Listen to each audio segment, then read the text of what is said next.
அன்பு சகோதர சகோதரிகளே, இந்த ஆண்டு முழுவதுமாக இறை வேண்டலை தியானிக்க திருச்சபை அழைப்பு கொடுத்திருக்கிறது. திருத்தந்தை பிரான்சிஸ் அவர்கள் இவாஞ்சேலியி கௌதியும் நற்செய்தியின் மகிழ்ச்சி என்கிற ஏட்டில் ஒரு அழைப்பு கொடுக்கிறார் எல்லா கிறிஸ்தவர்களுக்கும்.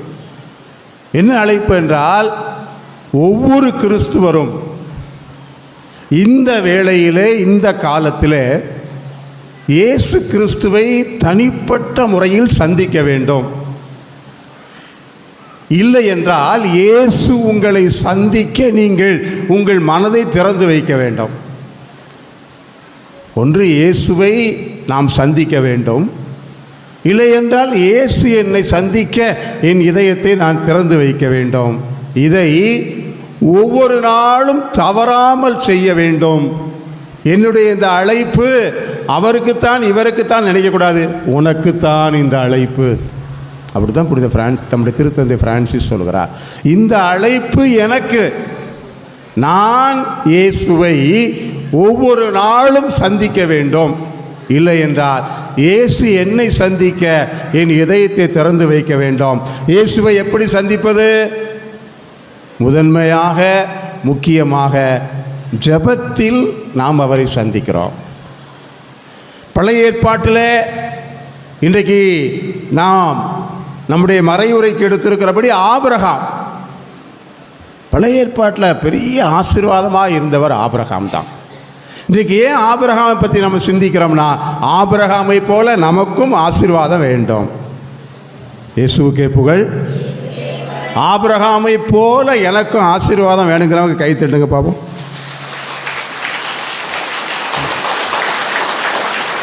ஏன்னா ஆபிரகாமுக்கு எப்படிப்பட்ட ஆசீர்வாதம் நீங்கள் கேட்டால் ஆச்சரியப்படுவீங்க. நம்ம ஆண்டவர்கிட்ட ஒரு வீடு தான் கேட்கும், ஒரு வேலை தான் கேட்கும், பிள்ளை கல்யாணம் தான் கேட்கும். ஆபிரகாமுக்கு பாருங்கள், தொடக்க நூல் 12ஆம் அதிகாரத்தில் 1, 2, 3 வசனங்களில் நம்ம வாசிக்கிறோம். அதில் வாசிங்க.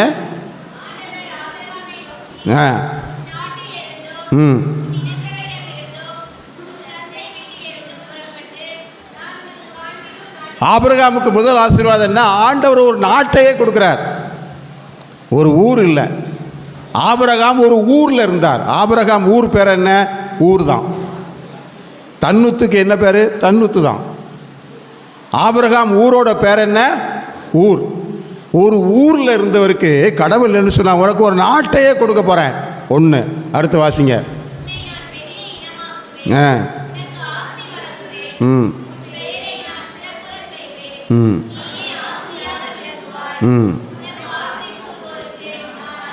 பாருங்க, அடுத்தடுத்து என்னது? ஒரு நாட்டை கொடுத்தது மட்டுமல்ல, நீ ஆசியாக விளங்குவாய், உன் பெயரை சிறப்புறச் செய்வேன், நீ யாரெல்லாம் ஆசீர்வதிக்கிறியோ எல்லாரும் ஆசீர்வாதம் ஆசீர்வாதம் குமிக்கிறார் ஆபிரகாம். ஆபிரகாம் இந்த ஆசீர்வாதத்தை எப்படி பெற்றார்? நாம் சொல்றோம் ஆபிரகாம் நம்பிக்கையின் தந்தை, அதனால தான் இந்த ஆசீர்வாதத்தை பெற்றார் நம்ம சொல்லலாம்.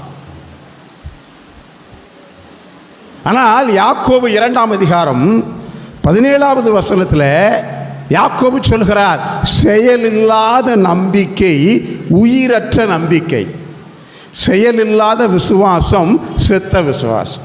அப்போ என்ன செயல்? நம்முடைய திருத்தந்தை பிரான்சிஸ் இந்த இறைவேண்டல் ஆண்டை சொல்லுகிற போது சொன்னார், நம்பிக்கையின் மூச்சு இறைவேண்டல். The breath of the faith. நம்பிக்கையின் மூச்சு இறைவேண்டல். அப்போ நம்பிக்கை உயிரோடு இருக்கா இல்லையா அப்படிங்க எதை வச்சு கண்டுபிடிக்க முடியும்? மூச்சை வச்சு தான் கண்டுபிடிக்க முடியும். நம்ம ஆட்களுக்கு மூச்சை பார்த்துட்டு மூச்சு இல்லை பேச்சு இல்லைம்பாங்க. மூச்சு இல்லைன்னா ஆள் போயாச்சுன்னு அர்த்தம். நம்பிக்கையின் மூச்சு ஜெபம். அந்த ஜெபம் இல்லை என்றால் நம்பிக்கை இல்லை. அந்த நம்பிக்கையினுடைய முதல் செயல் ஜெபம். நம்பிக்கையின் முதல் செயல் அது என்ன செயல்? ரோமியருக்கு எழுதிய திருமுகம் 5ஆம் அதிகாரத்தில் 18வது வசனம் பவுல் சொல்கிறார், ஒரே ஒருவருடைய ஏற்புடைய செயல் நான் எதுக்கு சொல்கிறோம்னா, நீங்கள்லாம் ஆசீர்வாதத்தை தேடி வந்திருக்கிறோம். நம்ம எல்லாருக்கும் ஆசீர்வாதம் வேணும். ஒரே ஒரு ஏற்புடைய செயல், ஒரே ஒருவருடைய ஏற்புடைய செயல். வாசிங்க தொடர்ந்து. ஒரே ஒருவருடைய ஏற்புடைய செயல் எல்லா மக்களுக்கும் வாழ்வை அளித்தது, விடுதலையை கொடுத்தது. ஒரே ஒருவருடைய ஏற்புடைய செயல். அந்த ஒரு ஏற்புடைய செயல் என்ன? அது என்னது அந்த ஏற்புடைய செயல்? அந்த நம்பிக்கையின் ஏற்புடைய செயல் என்ன?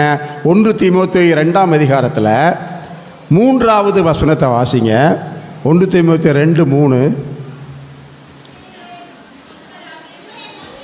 இதுவே நம் மீட்பராகிய இயேசு கிறிஸ்து கடவுளின் முன்பாக சிறந்ததும் ஏற்புடையதுமாகும்.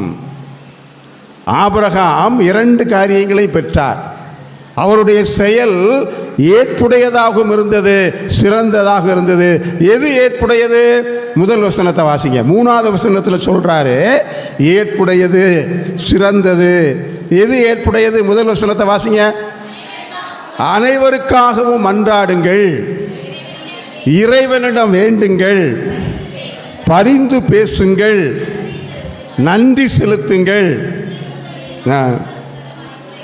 பாருங்க, ஆபிரகாம் தான் பழைய ஏற்பாட்டில் ஜெபத்தின் முதல் முன்னோடி. பவுல் சொல்றாரு, நான் முதலில் உங்களுக்கு கூறுகிறேன், இறைவனிடம் வேண்டுங்கள், அனைவருக்காக ஜெபியுங்கள், பரிந்து பேசுங்கள். அப்போ இறைவனுக்கு ஏற்புடைய செயல் என்ன தெரியுமா?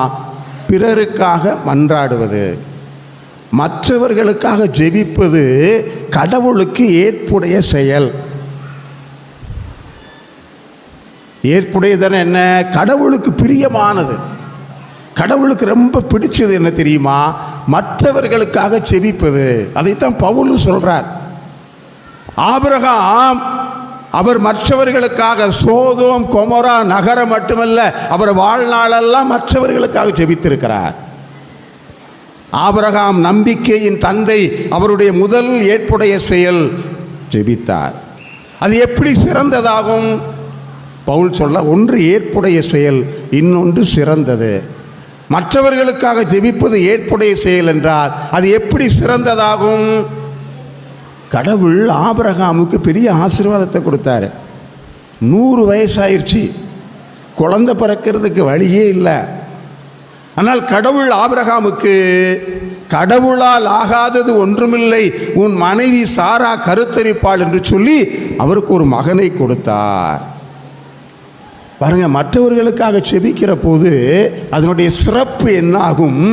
ஆபிரகாம் வயது முதிர்ந்த காலத்தில் மனிதரால் முடியாது என்று சொல்லப்பெற ஒரு மகனை பெற்றெடுத்தார். நீங்கள் யோபு ஆகமத்தில் 42வது அதிகாரத்தில் யோபுவினுடைய வாழ்க்கையில் ஒரு சிறப்பு கிடைச்சது. 42வது அதிகாரம் 9வது 10வது வசனத்தில் நாம் பார்க்கிறோம். யோபு என்ன செய்தார்? ஆபிரகாமினுடைய ஏற்புடைய செயலை யோபு செய்தார். ஆபிரகாம் என்ன செய்தாரோ அதை யோபு செய்தார். எப்போ செஞ்சாரு? யோபுவுக்கு வீடு இல்லை, பிள்ளைகள் இல்லை, நடு தெருவில் இருக்கிறார். நல்லா கவனிங்க. நமக்கு வறுமை இருக்கலாம், கடன் இருக்கலாம், கஷ்டம் இருக்கலாம், பிரச்சனை இருக்கலாம். ஆனால் உங்களுக்கு ஆசீர்வாதம் வேண்டும் என்றால், யோபுவை போல ஆபிரகாமை போல ஆசீர்வாதம் வேண்டும் என்றால், யோபு என்ன செய்தார்? 3 நண்பர்களுக்காக ஜெபித்தார். எப்போ? வசதியாக இருக்கும்போது இல்லை, ஒன்றுமே இல்லாமல் நடுத்தெருவுக்கு வந்து நிற்கிற யோபு தனக்காக ஜெபிக்காமல் 3 நண்பர்களுக்காக அவர் ஜெபித்தார். எலிப்பாசு, பில்தாது, சோப்பார், 3 நண்பர்கள். அவர்கள் 3 பேருக்காக ஜெபிக்கிறார். என் நண்பன் எலிப்பாசை ஆசீர்வதிங்க, என் நண்பர் பில்தாது சாகக்கூடாது, அவனை காப்பாற்றுங்க, என் நண்பர் சோப்பாரை ஆண்டவரே காப்பாற்றுங்க சொல்லி ஜெபிக்கிறார். அப்படி ஜெபித்த காரணத்தினால் 10வது வசனத்தில் வாசிக்கிறோம். வாசிங்க. யோபு தன் நண்பர்களுக்காக மன்றாடின பிறகு ஆண்டவர் செல்வங்களை எல்லாம் மீண்டும் நல்கினார். பாருங்க, யோபு நண்பர்களுக்காக மன்றாடியதால் யோபு எதையெல்லாம் இழந்து போனாரோ அதை 2 மடங்காக பெற்றுக்கொண்டார். கலந்துட்டி ஆண்டவருக்கு நன்றி சொல்லுவோம். பாருங்க, நம்பிக்கை என்பது, எனக்கு விசுவாசம் இருக்குன்னா நம்பிக்கை என்பது எதில் வெளிப்படணும்? நம்பிக்கையில் மூச்சு செயல். செயல் என்ன? மற்றவர்களுக்காக ஜெபிப்பது, பிறருக்காக பரிந்து பேசுவது. அதைத்தான் பவுல் சொல்கிறார், அது ஏற்புடையது, அது சிறந்தது. கடவுளுக்கு ஏற்புடையது உனக்கு சிறந்தது. கடவுளுக்கு ஏற்புடையது என்ன? கடவுளுக்கு ரொம்ப பிடிக்கும், யார் அதை செய்கிறார்களோ அவர்களை சிறப்புறச் செய்வார். அப்படித்தான் ஆபிரகாம் சிறப்புறச் செய்தார், யோபுவை சிறப்புறச் செய்தார். பைபிளில் நிறைய பேரை பார்க்கலாம். இன்றைக்கு ஆண்டவர் உங்களையும் சிறப்புறச் செய்ய போகிறார். இயேசுவுக்கே புகழ். உங்கள் ஒவ்வொருவரையும் இன்றைக்கு சிறப்புறச் செய்கிறார். நாம் எல்லாரும் ஆபிரகாமாக மாறணும். இன்றைக்கு ஆபிரகாமுடைய நம்பிக்கையும் அந்த நம்பிக்கையின் மூச்சாரிக்கைய ஏற்புடைய செயலாக இறைவேண்டலை தியானிக்கிற போது நாமும் ஆபிரகாமினுடைய ஆசீர்வாதத்தை பெற வேண்டும். ஆபிரகாம் என்ன செய்தார்? இன்றைக்கு முதல் வாசகம் தொடக்க நூல் 18ஆம் அதிகாரத்தில் சோதோம் கொமோரா நகரத்துக்காக ஜெபிக்கிறார். அவருடைய இறைவேண்டல் 2 ஊர்களுக்காக ஜெபிக்கிறார். அந்த ஊரை கடவுள் அழிக்கக்கூடாது. கடவுள் அந்த ஜெபத்தை கேட்டாரா கேட்கலையா? கடவுள் கேட்டாரா கேட்கலையா? கேட்டார்னா அந்த 2 ஊரையும் அழிச்சிருக்கக்கூடாது. கடவுள் 2 ஊரையும் அழிச்சிட்டார். அப்புறம் எப்படி கேட்டார்? கேட்டாரா? ஜெபத்தை கேட்கலையா? கேட்டார், ஆனால் கேட்கலை. கேட்டார், ஆனால் கேட்கலை. எப்படி கேட்டார்? லோத்தியை அந்த 2 ஊருக்காக ஜெபித்தார்னா, அந்த ஊரில் இவன் சகோதரன், அந்த ஊரில் லோத்து அந்த ஊரில் இருக்கிறாப்புல, இவருடைய சகோதரன் லோத்து அந்த 2 ஊரில் இருக்கிறாப்புல. எனவே தான் ஆபிரகாம் சோதோம் கொமோரா அழிஞ்சா என் சகோதரனும் அழிந்து போவான், குடும்பமும் அழிஞ்சு போகணும்னு சொல்லி தான் 2 ஊருக்காக ஜெபிக்கிறார். ஆனால் கடவுள் ஜெபத்தை கேட்டார்னு ஆபிரகாமுக்கே தெரியாது. கடவுள் என்ன செஞ்சார் தெரியுமா?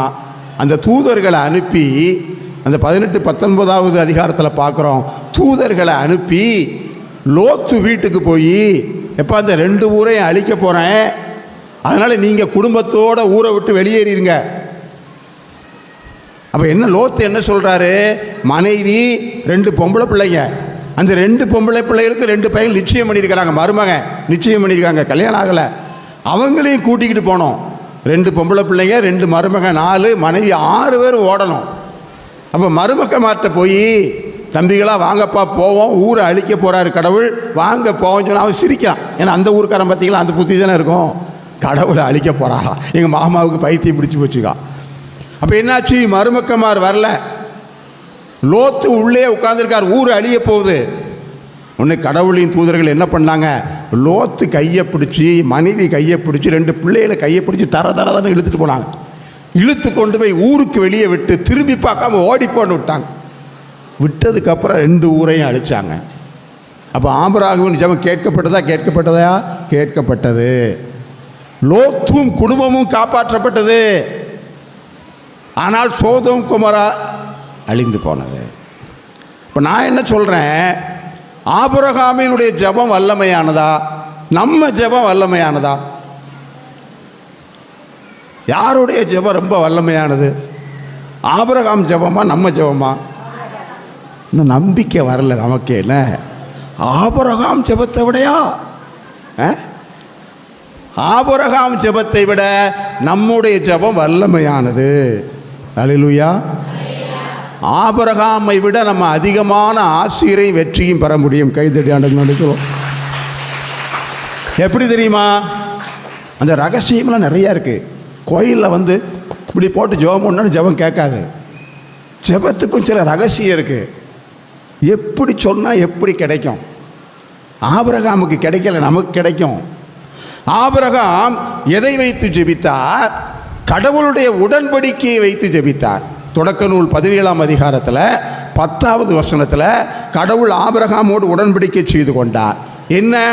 விருத்த சேதன உடன்படிக்கை. ஆபிரகாம் கடவுளுக்கு முன்னாடி வரும்போது, நல்லா கவனிங்க, நீங்கள் கடவுள்கிட்ட ஜெபம் பண்ணும்போது எப்படிப்பட்ட கடவுள், அவருக்கு எனக்கு என்ன சம்பந்தம், நான் எப்படி இது எல்லாமே யோசிக்கணும். சும்மா வந்தோடனே ஆண்டவரே ஆண்டவரேன்னு சொல்லக்கூடாது. கடவுள் யார், எப்படிப்பட்டவர்? ஆபிரகாம் சொன்னார், நீ நீதியின் கடவுள், நீர் வாக்குறுதி தவறாத கடவுள், நீர் உடன்படிக்கையின் கடவுள். அப்போ கடவுள் என்ன உடன்படிக்கை செய்து கொண்டார்? அதான் 17:10 சொல்கிறது, விருத்த சேதன உடன்படிக்கை. ஆண் மகனுடைய நுனித்தோலை வெட்டி அந்த இரத்தத்தால் செய்யப்பட்ட உடன்படிக்கை.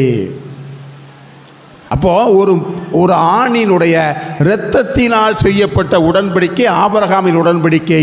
ஜெபம் கேட்கப்படலை, ஆனால் நம்ம ஜெபம் கேட்கப்படும். ஏன் தெரியுமா? நமக்கு ஒரு ஆணினுடைய ஒரு மனிதனுடைய இரத்தத்தினால் அல்ல. லூக்கா நற்செய்தி 22வது அதிகாரம் 20வது வசனம் இயேசு சொன்னார், என்ன என்ன உடன்படிக்கை? எனக்கும் கடவுளுக்குமான உடன்படிக்கை. வாசிங்க. இயேசு கிண்ணத்தை எடுத்து நன்றி செலுத்தி, இந்த கிண்ணம் உங்களுக்காக சிந்தப்படுகிற எனது இரத்தத்தால் நிலைப்படுத்தப்படும் புதிய உடன்படிக்கை. புதிய உடன்படிக்கை. என்ன புதிய உடன்படிக்கை? இயேசுவின் இரத்தத்தாலான உடன்படிக்கை. எல்லாரும் சொல்லுங்க, இயேசுவின் இரத்தத்தாலான புதிய உடன்படிக்கை. அப்போ நமக்கு நம்ம கடவுள் முன்னாடி போகும்போது நமக்கு ஜெபிக்கிறதுக்கு என்ன இருக்கு? இயேசுவின் இரத்தத்தாலான புதிய உடன்படிக்கை. நீங்க இஸ்ராயேல் ஒரு ஆண் மகனுடைய இரத்தத்துக்கு வல்லமை கிடையாது, அதுக்கு வல்லமை கிடையாது. ஆனால் இயேசுவின் இரத்தத்துக்கு வல்லமை உண்டு. நீங்க எபிரேயர் 12ஆம் அதிகாரத்தில் 24வது வசனம், எபிரேயர் 12:24 வாசிங்க. இயேசுவின் இரத்தத்துக்கு நம்ம ஒவ்வொருவருக்கும் நம்முடைய மன்றாட்டு ஜபங்கள் எல்லாவற்றுக்கும் இயேசுவின் இரத்தம் என்ன செய்யுமா? வாசிங்க. புதியதோர் உடன்படிக்கையின் இணைப்பாளர் ஆகிய இயேசுவின் முன்னிலையிலும் நிற்கிறீர்கள். ஆபேலின் இரத்தத்தை போலன்றி சிறந்த முறையில் குரல் எழுப்பும் இயேசுவின் இரத்தம். பாருங்க, சொல்லுங்க, சிறந்த முறையில் குரல் எழுப்பும் இயேசுவின் இரத்தம். அப்ப இயேசுவின் இரத்தம் என்ன செஞ்சிருக்கு தெரியுமா? நிறைய பேருக்கு தெரிய மாட்டாங்க. இப்போ நீங்கள் கஷ்டத்தில் இருக்கிறீங்க, நோயில் இருக்கிறீங்க வச்சுக்கோங்களேன்.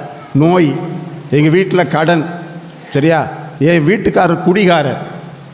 இயேசு இது எல்லாவற்றுக்கும் அவர் சிலுவையிலே விலை கொடுத்திருக்கிறார். நீங்கள் கொலோசியர் 2:14 வாசித்து பாருங்க. உங்களுக்கு என்னெல்லாம் தேவையோ அதை இயேசு ஏற்கனவே அதுக்கு விலை கொடுத்துட்டாரு. நம்ம அதை நம்பணும். நீ இன்னைக்கு சுகமாகணுமா? அதுக்கு இயேசு சிலுவையில் விலை கொடுத்திருக்கிறாரு. நீ அதை வாங்கத்தான் செய்யணும். அதான் இயேசுவின் இரத்தம். அது என்ன நடந்துச்சுன்னா, இன்னும் சொல்ல போனால் புனித பௌஸ்தீனா அவங்க சிஸ்டராக இருக்கிறாங்க. ஆபிரகாமை போல புனித பௌஸ்தீனாவுக்கும் ஒரு சூழ்நிலை நல்லா கவனிக்கணும். நம்ம ஜெபம் வல்லமையானதுன்னா எப்படின்னு கவனிங்க. அப்போ புனித பௌஸ்தீனா கோயிலில் ஜெபம் பண்ணிக்கிட்டு இருக்கிறாங்க. ஜெபம் பண்ணும்போது ஆண்டவர் அவருக்கு ஒரு ஊரை காமிக்கிறார், ஒரு நகரம். அந்த நகரத்தை அழிப்பதற்கு வான தூதர்கள் வாளோடு தீப்பந்தத்தோடு ரெடியாக நிற்கிறாங்க. அந்த ஊரை அழிக்க போகிறார் கடவுள். அப்போ நம்ம கேட்டுக்கிட்டு ஊரை அழிச்சா அந்த பேர் அழிக்க வேண்டியதான், அந்த பேரில் சும்மாவாக இருக்கான், ஊரில் போனால் அநியாயம் பண்ணுதான், அழிஞ்சா என்ன செத்தா என்ன, நம்ம அப்படி தான் சொல்லுவோம். அழிஞ்சா என்ன செத்தா என்ன அப்படி நம்ம நினைப்போம். புனித பௌஸ்தீனா என்ன சொன்னாங்க? அந்த ஊரை கடவுள் அழிக்கக்கூடாது. பாருங்க, அங்கே ஆபிரகாம், இங்கே பௌஸ்தீனா. அந்த ஊரை அழிக்கக்கூடாது. அப்போ எப்படி ஜெபிக்கிறது? அப்போ புனித பௌஸ்தீனா ஆண்டவர் முன்னாடி இருக்கும்போது நமக்கு ஜெபம் பண்ணுறதுக்கு யார் உதவி செய்வா? ரோமேயர் 8:26 எப்படி ஜெபிக்கணும் தெரியல. அப்போ தூய ஆவியானவர் நமக்கு உதவி செய்கிறார். அப்போ தூய ஆவியான புனித பௌஸ்தீனாவுக்கு என்ன சொல்கிறாங்கன்னா, அவங்க உட்கார்ந்ததும் அவங்களுக்கு ஆட்டோமேட்டிக்காக அந்த ஜெபம் வருது. என்ன ஜெபம்? நித்திய பிதாவே, உம் நேசகுமாரனும் எங்கள் ஆண்டவருமான இயேசு கிறிஸ்துவின் உடலையும் இரத்தத்தையும் ஆன்மாவையும் தெய்வீகத்தையும் எங்கள் பாவங்களுக்காகவும்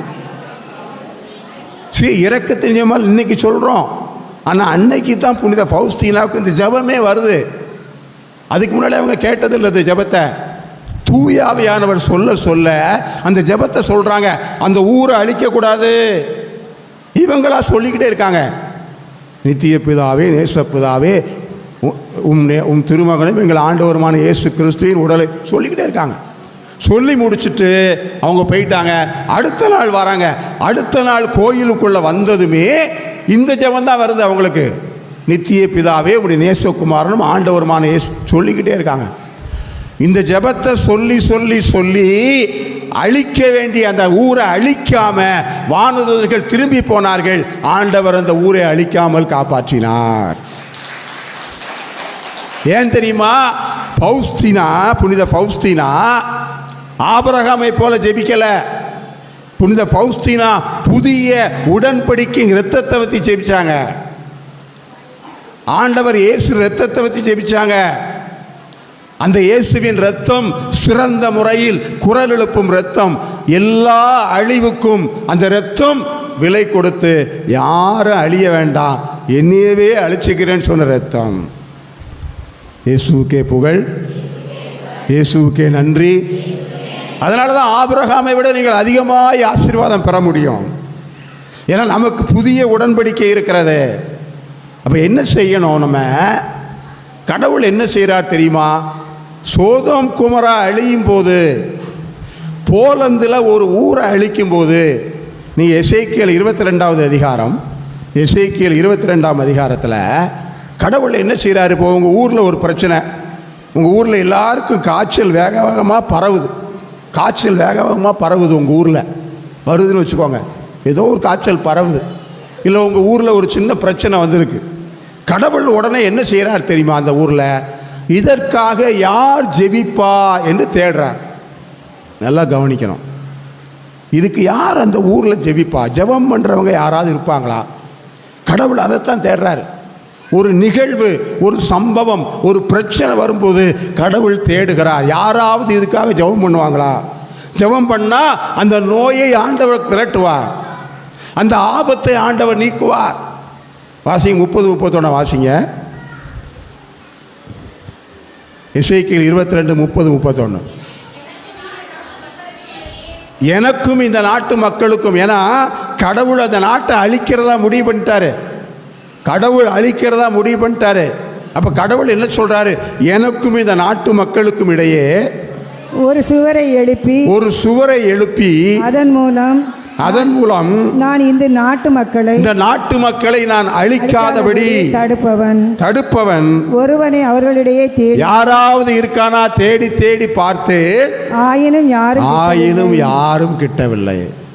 பாருங்க, இன்னைக்கு உக்ரைன்லையும் ரஷ்யாவிலையும் சண்டை நடக்கு, இஸ்ராயலையும் பாலஸ்தீனருக்கு சண்டை நடக்கு. கடவுள் தேடுறாரு, யாராவது இதற்காக ஜெபிப்பானா? ஒரு சுவர் எழுப்பி காவலனாக இருக்கணும். ஏன்னா ஏசாயா 59 அதிகாரத்தில் வாஸ்து பாருங்க, ஒரு நாட்டுக்கு என்ன பாதுகாப்பு தெரியுமா? அங்கே மதில் காவலர்கள் இருக்கணும். மதில் காவலன், ஒரு நாட்டை பாதுகாக்கிறாங்க பார்த்தீங்களா, அவன் தான் மதில் காவலன். உங்கள் ஊருக்கு பாதுகாவலர் தெரியுமா? அந்த ஊருக்காக ஜெபிக்க உங்கள் ஊரில் ஆள் இருந்தாங்கன்னா அவங்க தான் அந்த ஊரை காப்பாற்றுறவங்க. ஆண்டவர் தேடுறாரு. ஆனால் என்ன சொல்கிறாரு? யாருமே இல்லையே, எல்லாரும் அவங்க குடும்பத்துக்கு தானே ஜெபிக்கிறாங்க, மற்றவங்களுக்காக ஜெபிக்க ஒருத்தனுமே இல்லையே. அடுத்த வசனத்தை வாசிங்க. உடனே கடவுள் என்ன சொல்கிறாரு? ஒருத்தன் கூட இல்லைப்பா, இந்த அழிவிலிருந்து காப்பாற்றுறதுக்கு யாருமே இல்லை. வாசிங்க.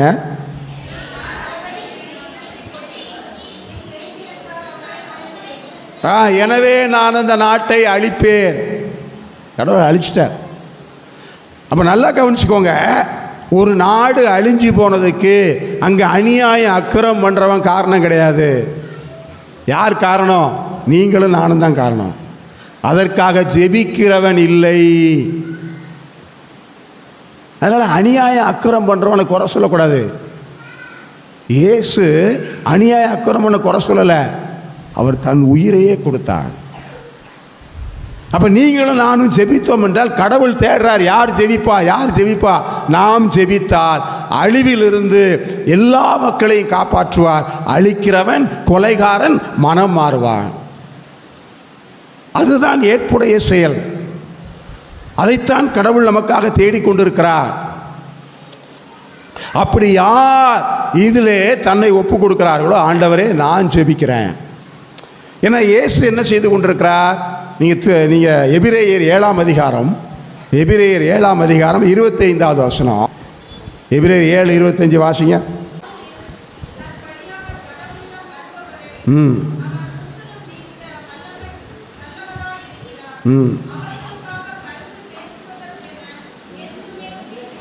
பாருங்க, இயேசு என்ன செய்கிறாரா? நமக்காக பரிந்து பேசுறதுக்கு இன்னும் உயிரோடு இருக்கிறார். இயேசு பரிந்து பேசி ஜெபிக்கிறார். இயேசு பரிந்து பேசி ஜெபிக்கிறார். ரோமேயர் 8:26 வாசிங்க.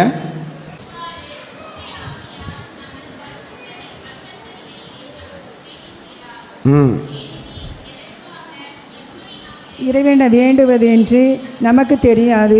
தூய் ஆவியார் தாமே சொல்வடையும் பெற முடியாத நம்முடைய பெருமூச்சுகளின் வாயிலாக நமக்காக பரிந்து பேசுகிறார். பாருங்க, தூய் ஆவியானவரும் பரிந்து பேசுகிறார். நல்லா கவனிங்க, இயேசுவும் பரிந்து பேசுகிறார், தூய் ஆவியானவரும் பரிந்து பேசுகிறார். அன்னை மரியாள் என்ன செய்கிறாங்க? நமக்காக பரிந்து பேசுகிறார். புனிதர்கள் என்ன செய்கிறாங்க? புனித குழந்தை தெரசா சொன்னாங்க, நான் விண்ணகம் போன பின்னால் மண்ணகத்தில் உள்ள எல்லாரும் ஆசீர்வாதம் பெறுவார்கள். புனிதர்கள் நமக்காக பரிந்து பேசுகிறாங்க. அப்போ யாரெல்லாம் மற்றவர்களுக்காக பரிந்து பேசுகிறார்களோ அவர்கள் இயேசுவோடு, தூய ஆவியானவரோடு, அன்னை மரியாளோடு, புனிதர்களோடு ஒன்று சேருகிறார்கள். கரம் தட்டி ஆண்டவருக்கு நன்றி சொல்லுவோம். அதான் நம்ம ஊரில் அழகான ஒரு பழமொழி சொல்லுவாங்க, ஊரார் பிள்ளைய ஊட்டி வளர்த்தா. அதெல்லாம் நல்லா தெரியும். ஆனால் நாங்கள் யாருக்காக ஜெபம் பண்ண மாட்டோம். இல்லை, நமக்கு நம்பிக்கை இல்லை, அப்படி தானே? நமக்கு ஜெபம் பண்ணாட்டா என்ன ஆகும் அப்படின்னு நினச்சிக்கிட்டு இருக்கோம். ஒரு அம்மா மகனும் மருமகளும் வெளிநாட்டுக்கு போயிட்டாங்க. பையனை, சின்ன பையனை அவங்க அம்மாட்ட விட்டு நீ பார்த்துக்கோமான்னு போயிட்டாங்க. வெளிநாட்டுக்கு போயிட்டாங்க. இவன் இருந்தான். திடீர்னு ஒரு நாள் எனக்கு அம்மா வேணும், அப்பா வேணுங்க. இங்கே பக்கத்து ஊர்லையா கூப்பிட்டு வர்றதுக்கு அழுக அழுக. இந்த பாட்டி நிலாவை காமிக்குது, சூரியனை காமிக்குது, ஒன்றும் பிரயோஜனம் இல்லை. என்ன பாட்டு பாடி ஆட்டான்னு, எனக்கு அம்மா வேணும். காலையில் சாப்பிடல, மத்தியானம் சாப்பிடல, பிள்ளை கிறங்கி கிடக்கான். இந்த பாட்டி மெண்டல் ஆகிட்டு. ஏன்னா வயசான காலத்தில் இது தேவையா? நம்ம வாட்டில் உட்கார்ந்தோமா சாப்பிட்டோமான்னு இல்லை. இப்போ ஒரு பிள்ளையை வளர்க்க வேண்டியிருக்கு. ஆண்டவரே எனக்கு ஏன் இந்த சோதனை? கோயிலில் போய் ஆண்டவர்கிட்ட, ஆண்டவரே என்னை காப்பாற்றுக்கப்பா, என்னால் தாங்க முடியல, நான் 5 பிள்ளையை பெற்று வளர்த்துட்டேன், இந்த ஒத்த பிள்ளையை என்னால் வளர்க்க முடியல, ஆண்டவரே ஜெபம் பண்ணான். இப்போ ஜெபம் பண்ணும்போது அந்த பாட்டிக்கு மனசில் ஒன்று தோணுது, என்னன்னா இந்த ஒரு பேரனை வளர்க்க எவ்வளோ கஷ்டப்படுதிய, நாட்டில் எவ்வளோ பாட்டி மாதிரி எவ்வளோ கஷ்டப்படுதா தெரியுமா? மனசு தோணிருக்கு. ஆனால் இந்த பாட்டி என்ன செஞ்சிருச்சு? ஆண்டவரே என்னை போல என்னை விட கஷ்டப்படுத எல்லா பாட்டிமாரையும் ஆசீர்வதிக்கும், பேரன் பேத்தியால் உயிரை கொடுக்குற பாட்டிமாரை ஆசீர்வதிங்க ஆண்டவரேன்னு சொல்லிட்டு வீட்டுக்கு போகிறாங்க. அங்கே பேரை உட்காந்து சாப்பிட்டுக்கிட்டு இருக்கான். பேரை உட்காந்து சாப்பிட்டு பாருங்க, சாப்பிடாத பேரன் சாப்பிட்றான். எப்போ அந்த பாட்டி தனக்கே ஜெபிச்சு ஜெபிச்சு நொந்து போய் எல்லா பாட்டிக்கும் ஜெபிச்சாங்க, அவன் பேரன் சாப்பிட ஆரம்பிச்சிட்டான். என் பிள்ளைக்கு கல்யாணம் ஆகலை, கல்யாணம் ஆகணும்னு சொல்லக்கூடாது. ஆண்டவரே கல்யாணம் ஆகாத 1000 பிள்ளைகளுக்காக நான் ஜெபிக்கிறேன்னு சொல்லுங்க.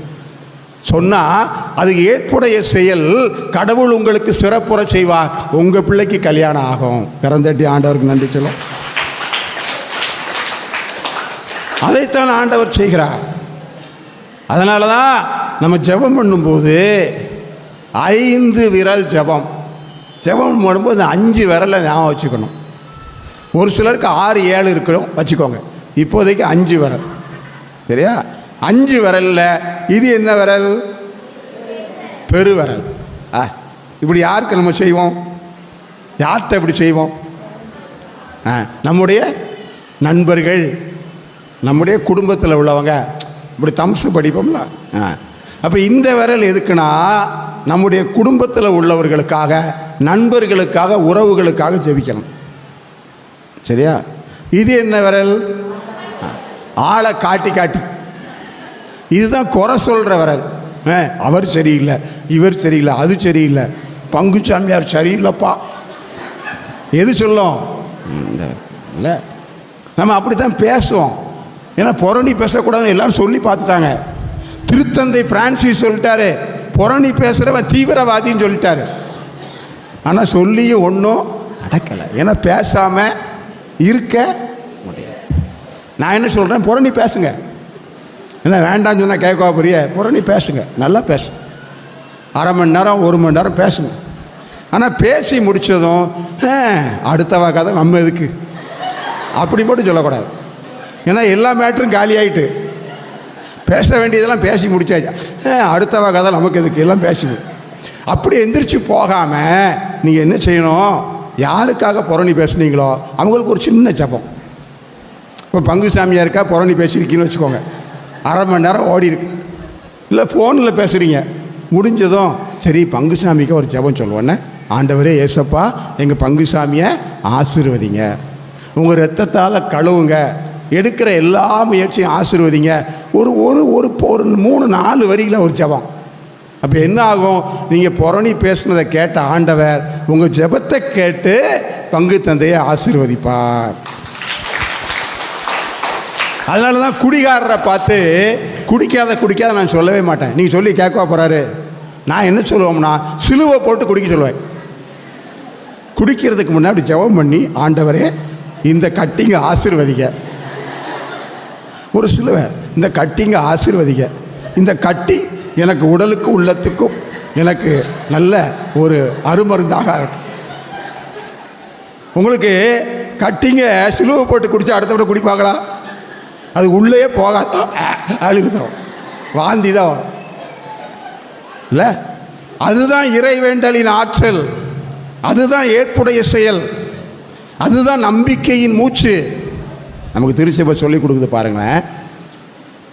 அப்போது 2வது விரல் தான் முடிச்சிருக்கோம்.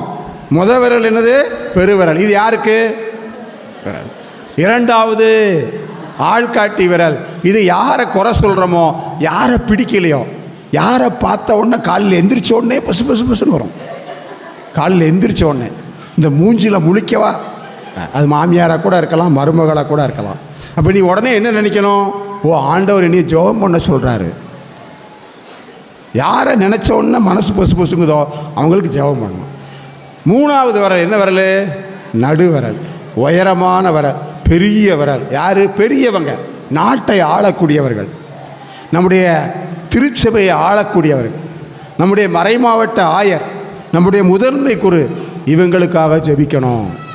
ஏன்னா அவங்க நமக்காக வாழ்கிறாங்க, நமக்காக பணி செய்கிறாங்க. அவங்களுக்கு பாதுகாப்பு வேணும், அவங்களுக்கு ஆற்றல் வேணும். 4வது விரல் என்ன விரல்?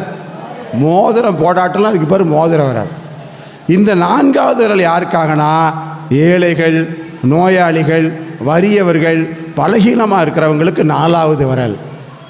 5வது விரல் குட்டியாக கடைசியாக இருக்கலாம், அது யாருக்கு? எனக்கு. என்னுடைய தனிப்பட்ட கருத்து, ஆண்டவரே எனக்கு 3 நாளாக வயிற்று வலி, நைட்டு தூங்கவே முடியல. இது எப்போ சொல்லணும்? கடைசியாக சொல்லணும். ஏன் தெரியுமா கடைசியாக சொல்லணும்? அப்படி இல்லை, நீ இந்த 4ஐயும் சொல்லி முடிக்கிறது கூட உனக்கு வயிற்று வலி சரியாயிடும். இந்த 4ஐயும் சொல்லி முடிச்சனா உனக்கு வயிற்று வலி, அப்புறம் 5வது தேவையே இல்லை, தேவையில்லை. அதுக்கு தான் இது 5வது. இந்த 4ஐயும் ஜெபித்தால் நீ என்ன ஜெபிக்கணுமோ அதை ஆண்டவர் உனக்கு கொடுப்பார். நம்ம நினச்சிக்கிட்டு நம்ம கேட்டால் தானே ஆண்டவர் கொடுப்பார்னு. நீ கேட்டாலும் கேட்காட்டாலும் உனக்கு என்ன தேவையோ அதை ஆண்டவர் செய்வார். ஏன்னா புனிதர்களுடைய வாழ்க்கை, நான்லாம் எனக்காக ஒன்றுமே ஜெபம் பண்ணுறதில்லை, என்றைக்கோ விட்டுட்டேன். புனிதர்களுடைய வாழ்க்கையில் பாருங்கள், அவங்களுக்காக யாரும் ஜெபிச்சதே கிடையாது. புனித பியோ அவங்க அப்பா கடைசி நேரத்தில் சாக கிடக்கிறாரு, கடைசி நேரத்தில் சாக கிடக்காரு. அவங்க அப்பா வந்து சொல்கிறாரு, மகனே எனக்கு ஒரு ஜெபம் பண்ணு, இப்படி ஒரு தேவை இருக்குது, நீ ஜெபம் பண்ணு. புனித பியோ ஜெபம் பண்ண மாட்டேன்ட்டார். நான் ஆண்டவர்கிட்ட என்றைக்கோ ஒப்பு கொடுத்துட்டேன், எனக்காக எதையும் ஆண்டவர்கிட்டனா கேட்க மாட்டேன். அதனால் நமக்கு கேட்டால் தான் கிடைக்கும்னு நினைக்க வேண்டாம். இந்த 4ஐயும் செய்தால் 5வது நமக்கு எல்லா ஆசீர்வாதமும் கிடைக்கும். இயேசுவுக்கே புகழ். அப்போ இந்த பெருவிரல் யாருக்காக? உறவுகள், குடும்பம். ஆள்காட்டி விரல் யாரையெல்லாம் குறை சொல்கிறோமோ, யாரை பார்த்தா பொசு பொசுன்னு வருதோ அவங்களுக்காக. நடுவிரல் யாருக்காக? நாட்டு தலைவர்கள், திருச்சபை தலைவர்கள். 4வது மோதிரவர்கள் யாருக்காக? ஏழைகள், நோயாளிகள், கஷ்டப்படுறவங்க, துன்பப்படுற.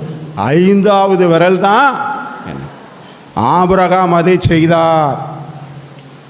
அதனால தான் ஆபிரகாம் நம்பிக்கையின் தந்தை மட்டுமல்ல, நம்பிக்கை பிரயோஜனம் இல்லை, அது ஏற்புடைய செயலாய் மாறியது.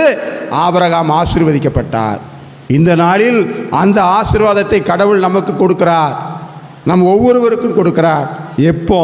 நம்ம மற்றவர்களுக்காக ஜெபிக்க ஆரம்பிக்கணும். ரொம்ப ஈஸியான ஆசீர்வாதம். உங்களுக்கு என்னெல்லாம் தேவையோ அதே மாதிரி தேவைகள் இருக்கிற எல்லாருக்காக மன்றாடுங்க. சோதோம் குமாராவுக்காக ஆபிரகாம் மன்றாடிய போது அவருடைய சகோதரன் குடும்பம் காப்பாற்றப்பட்டது. ஆபிரகாமுக்கு கடவுள் கொடுத்த ஆசீர்வாதம். தொடக்க நூல் 12ஆம் அதிகாரத்தை திரும்ப எடுங்க. ஆண்டவர் உங்களுக்கு என்னெல்லாம் ஆசீர்வாதம் கொடுக்க போகிறாரு அதை எல்லாரும் திருப்பி ஒரு தடவை சொல்லணும். ஆண்டவர் உங்களுக்கு கொடுக்க போகிற ஆசீர்வாதம், நீங்கள் ஆபிரகாமை போல நம்பிக்கையும், ஆபிரகாமை போல ஏற்புடைய செயலும், ஆபிரகாமை போல மற்றவர்களுக்காக பரிந்து பேசினால் நீங்கள் சிறப்புறுவீர்கள். என்ன சிறப்பு?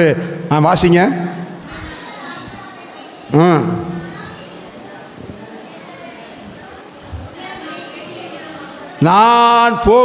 நான் கொடுக்கிற நாட்டுக்கு போ, ஆண்டவர் உனக்கு நாட்டை சொந்தமாக்குவாய். அப்புறம் உன்னை ஆண்டவர் பெரிய இனமாக்குவார். யாரெல்லாம் குழந்தை பாக்கியம் இல்லைன்னு நினைக்கிறீங்களோ, எனக்கு குழந்தை பிறக்கலை, குழந்தை பாக்கியம் இல்லைன்னு நினைக்கிறீங்களோ, இன்னைக்கு குழந்தை பாக்கியம் இல்லாத ஒரு 10,000 பேருக்காக ஜெபம் பண்ணுங்க. ஆண்டவர் உன்னை பெரிய இனமாக்குவாய். கரந்தட்டி ஆண்டவருக்கு நன்றி சொல்லுங்க. பெரிய இனமாக்குவார். அன்னை மரியாள் எப்படி எல்லா மனித குலத்துக்கும் தாயானார்னா, எல்லா மனித குலத்துக்கும் மரியாள் ஜெபித்தார், தன் மகனையே கொடுத்தார். அடுத்து 3வது வாசிங்க. உனக்கு ஆசி வழங்குவே, உன் பெயரை சிறப்புறச் செய்வே, நீயே ஆசியாக விளங்குவாய். ஒரு நிமிடம் கண்களை மூடி ஜெபிப்போம். ஒரு நிமிடம் கண்களை மூடி. ஆண்டவரே, எல்லாமல்ல இறைவா, உமக்கு நன்றி கூறுகிறோம். எங்கள் முதுபெரும் தந்தை ஆபிரகாமின் வழியாக எங்களுக்கு ஆசீர்வாதத்தின் வழிகளை காண்பித்திருக்கிறீர் ஆண்டவரே. இவ்வளோ காரியங்களுக்காக கண்ணீரோடு வேதனையோடு எங்கள் அன்னை மரியாளை, தன்னுத்து மாதாவே, அற்புத மாதாவே, அதிசய மாதாவே தேடி வந்திருக்கிறோம். இதனால எங்களைப் போலவே வேதனையில், எங்களை விட இன்னும் அதிகமாக வேதனையிலும் கஷ்டத்திலும் துன்பத்திலும் வாடக்கூடிய ஒவ்வொருவருக்காக நாங்கள் ஜெபிக்கிறோம். அவர்களை ஆசீர்வதிங்க ஆண்டவர். அவருடைய கண்ணீரை தொடங்கி ஆண்டவர். எனக்கு தான் பெரிய வேதனை நினச்சேன், ஆனால் என்னை விட அதிகமான வேதனையிலே, கஷ்டத்தில், அழிவில் இருக்கிற ஆசீர்வதிங்க ஆண்டவர். அவர்களை நீர் ஆசீர்வதிப்பதன் வழியாக ஆண்டவரே உம்முடைய திருப்பெயர் மாட்சியுறட்டும். அதனுடைய சிறப்பு எங்கள் ஒவ்வொருவருக்கும் கிடைக்கட்டும். நாங்களே ஆசியாக மாறுவோம். எங்கள் பெயரை சிறப்புறச் செய்யும். நாங்கள் யாரையெல்லாம் ஆசீர்வதிக்கமோ அவர்கள் ஆசீர்வதிக்கப்படுவார்கள். எங்கள் ஒவ்வொருவரையும் ஒப்பு கொடுத்து ஜெபிக்கிறோம். எங்கள் ஆண்டவர் இயேசு கிறிஸ்து வழியாக மன்றாடுகிறோம். ஆமென்.